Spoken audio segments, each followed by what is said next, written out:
Are you a team lead? Do you have salespeople reporting to you? It could be 2, it could be 5, it could be 10, even more. I'm going to show you what you need to do to be able to get those salespeople to perform. If before now you have a team and they've not been doing well, you're the only one who seems to have been closing sales, but you seem to have been coaching, but you're not getting them to respond to you, I'm going to show you what to do in today's video.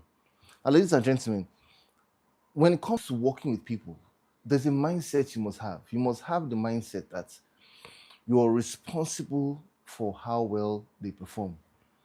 Is that absolutely true? No. However, in most cases, for 80% of the time, the kind of leader a person has affects how he or she would perform. So this means that you have a huge part in terms of influence over how your salespeople are performing. The first thing is you want to make sure that the environment, now I've shown you what the mindset should be, right? Take responsibility for the outcome. Now, this is the approach you should have. First things first, give them the mentality that your team is doing well.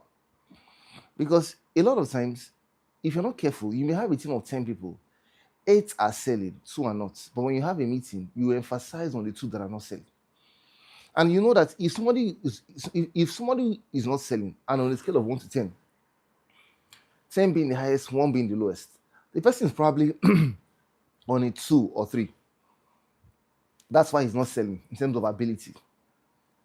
If you focus your energies and time speaking to the person, trying to stir up their passion, they may not be able to go beyond 2 extra steps. Meaning, if they were a 2, they'll go to a 4. If they were a 3, they'll go to a 5. They will still be average. So the people who are already doing well, they're possibly a 6 or a 7. If you focus on them when you have your meetings, you find out that you can take them 2 extra steps. You possibly can move them from a 6 to an 8, which is excellent, or from a 7 to a 9, which is even perfect. So spend your time emphasizing on those who are selling. Talk about those who are selling. Don't say things like, we are not making enough sales, we're not doing well. Don't talk like that. Those who are already selling, emphasize on them. Give them the required attention. This means you can split your team into 2 parts. You can have a meeting for those who are selling and a meeting for those who are not. So that those who are not do not corrupt those who are. There are chances that if you have a group of successful salespeople and you bring in 1 or 2 who are not doing well to join them, they will catch the fire immediately. So focus on emphasizing on those who are selling. Now, how do you split the team into 2? When you have your general meeting, if you're 10 of them, talk to those who are selling. Then tell those who are not to wait behind. Then talk to them separately. That's how you split your team into 2. Now, ladies and gentlemen, the second part to be able to help you do well is create an environment that makes it impossible for them to fail. Someone says, but how do I coach 10 people and 8 are doing well and 2 are not? It's possible because when you talk about coaching has to be bespoke. We have to look at many factors that could be influencing an individual or stopping them from selling. Now, in some cases, background could be the issue. Personal challenges could be the issue. Their understanding of the industry could be the issue.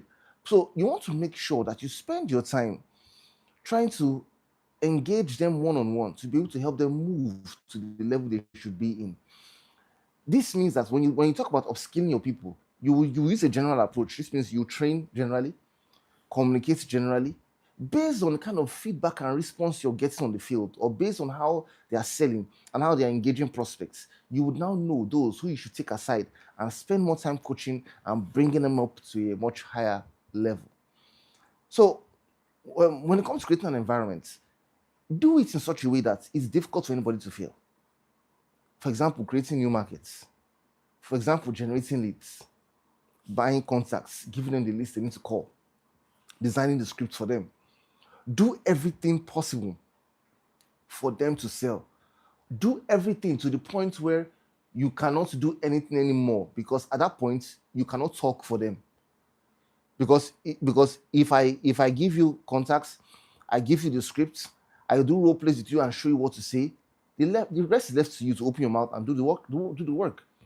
So the role of leadership is to do everything so that the person can walk into success easily. Now, after you've done this, there are cases where you will need to escalate. And how do you escalate? And what do I mean by escalate here? Escalate here simply means some people, for whatever reason, don't have the right attitude and may not be willing to follow through on what they're supposed to do. Don't just keep quiet and say, wow, I've done my best for you. Don't just keep quiet. No. Whenever somebody in your team is told to go because of lack of performance, it shows that you have demonstrated poor leadership. Before the organization single someone out that they need to leave the system, be the one to single the person out that he or she needs to leave the system. And before you just want to leave any system, everything must have been done. Let me give you this practical, this model to use. Number one, it's called the CPE model. Number one, create the environment. Do everything possible for the person to work and succeed. Be honest with yourself. Because you see, if you don't perfect this principle of creating an environment, and in your mind, for some reason, you think that you've done your best and the person has not and you is left to the person, but truly you know you've not done your best because there are things you could have done. You find out that lack of ability to follow through and create a perfect environment to follow you. How? When more people join your team, you find out that you won't just be able to get all of them to be able to become top performers. Can everybody in your team become a top performer? Yes.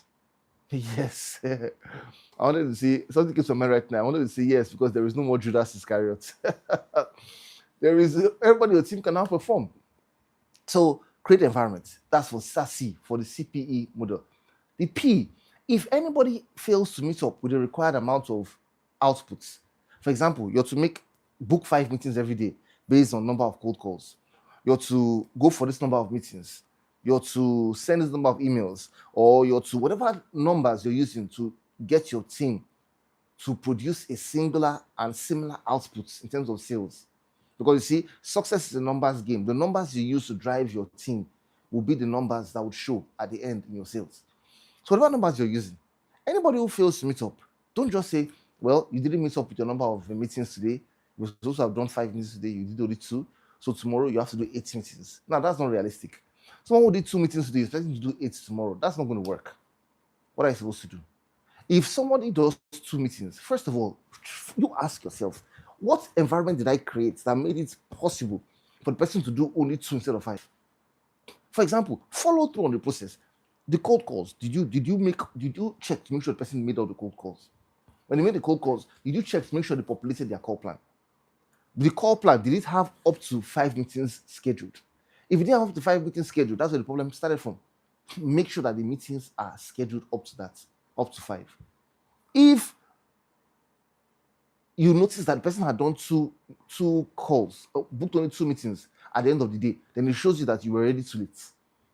By morning time, you should have expected that the person should have booked at least 2 meetings. By noon, maybe another 2 meetings. Maybe towards the evening, maybe the last meeting. Phase the work into stages so that at every stage you can know when things are not working and you can step in and correct it.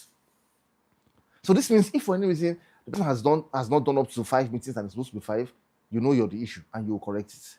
However, if you've done everything possible that you know you should do, and for whatever reason the person didn't follow through and maximize the time you created for them, maybe you said we have 3 hours to go out on a street storm, I want you to give me 20 contacts. Therefore, because it's 3 hours, every hour give me at least 7. First hour, person didn't bring up to 7. Then you tell the person, well, you can't afford to be the weak link and leave us behind.